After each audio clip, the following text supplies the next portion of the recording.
Hello. We are asking schools to collaborate with us as we make evidence-based decisions about grades for each student in each subject across Cambridge IGCSE, O-Level, AS and A-Level and Cambridge Pre-U. I'm Zoe Neville-Smith, Communications Manager at Cambridge International.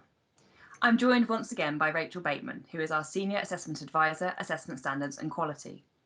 Rachel is here today to talk through some of the questions that schools have around predicting grades for their students. Hello, Rachel. Hi, Zoe. Okay, let's start by talking about predicting grades across a syllabus's components.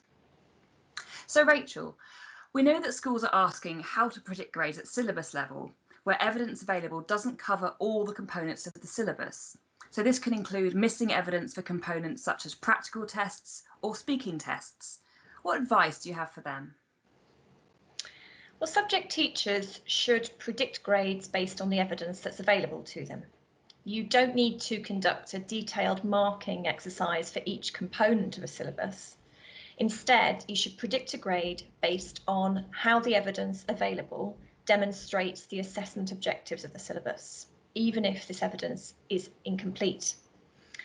If there's no evidence of the candidate's attainment in a particular area of the syllabus, then you should assume the candidate's performance in this area based on the level of performance in other aspects of the syllabus for which you do have evidence. So based on what you've said, to be clear, should centres be predicting separate endorsement marks for first language English and English as a second language as well as their syllabus grades? No, we won't be producing endorsed grades for the June 2020 series, so subject teachers do not need to predict grades for aspects of the syllabus that are separately endorsed. So when predicting the grade, a teacher might judge that a candidate would have improved significantly by the time they come to sit the exam, meaning that the evidence available might suggest a lower predicted grade than the one the school had submitted. How will Cambridge International treat this judgment? Well, subject teachers should determine predicted grades and rank orders based on the evidence available to them about the most likely grade the candidate would have received if the June 2020 exams had taken place. If they don't have evidence of a candidate's performance at a particular grade, then they should not predict this grade for the candidate. It's also worth bearing in mind that predicted grades shouldn't be arrived at in the following ways. So don't apply a target grade that you might have set during the course to encourage a student to apply themselves, because these target grades are often higher than the grade the candidate would actually have achieved. Also, don't produce a prediction of what the candidate could have achieved on a good day if all the questions on the question paper had been in their area of greatest strength, and similarly, don't send a prediction of what the candidate could have achieved on a bad day if all the questions had been in their area of greatest weakness. Okay. And how should schools predict for candidates who have special educational needs or disabilities, who would have had access arrangements and or maybe even modified papers in the exam? Yeah, if your candidate was due to use access arrangements in the June 2020 series, then their predicted grade should be the grade that they would be most likely to achieve, assuming that they had continued to receive their usual level of learning support and with these access arrangements in place for the June 2020 examinations. We've heard from schools who have a combination of their own students and private candidates entered for a syllabus, and this can mean there's quite differing levels of evidence available for each candidate. How can the centre reliably predict grades for both groups? Well, subject teachers should make decisions about predicted grades and rank orders based on the evidence that's available to them. But we know that you might have different amounts and types of evidence. The important thing is to make a judgment and comparison based on the quality of the work demonstrated in the evidence that's available to you. Private candidates should only be included in a centre's predicted grades and rank orders if the subject teacher has enough evidence to give them confidence about the candidate's level of performance. Okay. And how can schools predict grades consistently when there is more than one teacher teaching the same syllabus? If more than one teacher has taught the syllabus at your school, then where possible, the teachers should work together to make sure that their judgments have been applied consistently across classes and to private candidates. In many cases, this will need to be done through something like a conference call. You might find it easier for one teacher, such as the head of department, to lead this process. This check will make sure that all the candidates at your school have been judged fairly for the syllabus. And during this check, some of the predicted grades your teachers may have given might need to be changed in order to make sure that all the judgments are consistent. Cambridge International publishes grade thresholds after the exam series. So this means schools don't have grade thresholds for syllabuses that are new or updated.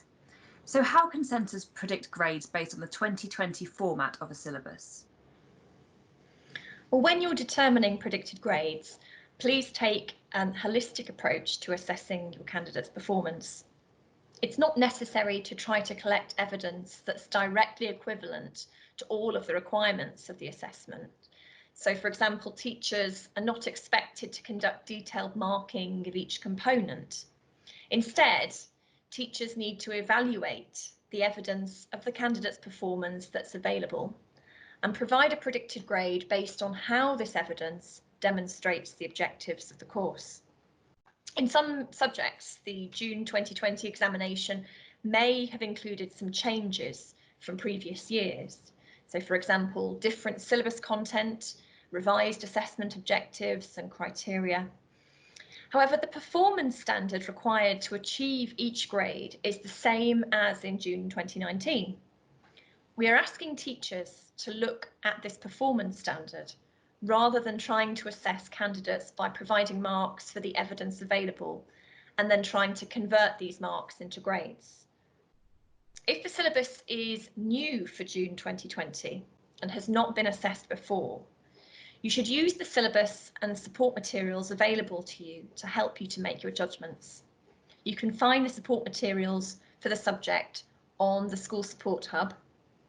And these materials include specimen question papers and mark schemes, and in some cases, example candidate responses. We're not expecting you to give these specimen papers to your candidates and to mark them. Instead, use them as a guide to the sorts of questions the new syllabus would be asking. Thank you, Rachel.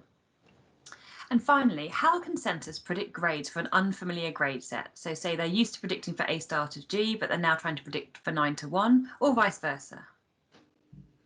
If this is the first series for which you've made an entry in this syllabus, having previously used the version of the syllabus which is graded with the A star to G grade set, then you should bear in mind that the syllabus requirements are exactly the same and that we have direct alignment between some of the grades on the two grade sets. So the threshold of grade 7 is the same as the threshold of grade A. The threshold of grade 4 is the same as the threshold of grade C, and the threshold of grade 1 is the same as the threshold of grade G. You might find it helpful to look at the grade thresholds from the June 2019 series to compare other grades on the two grade sets.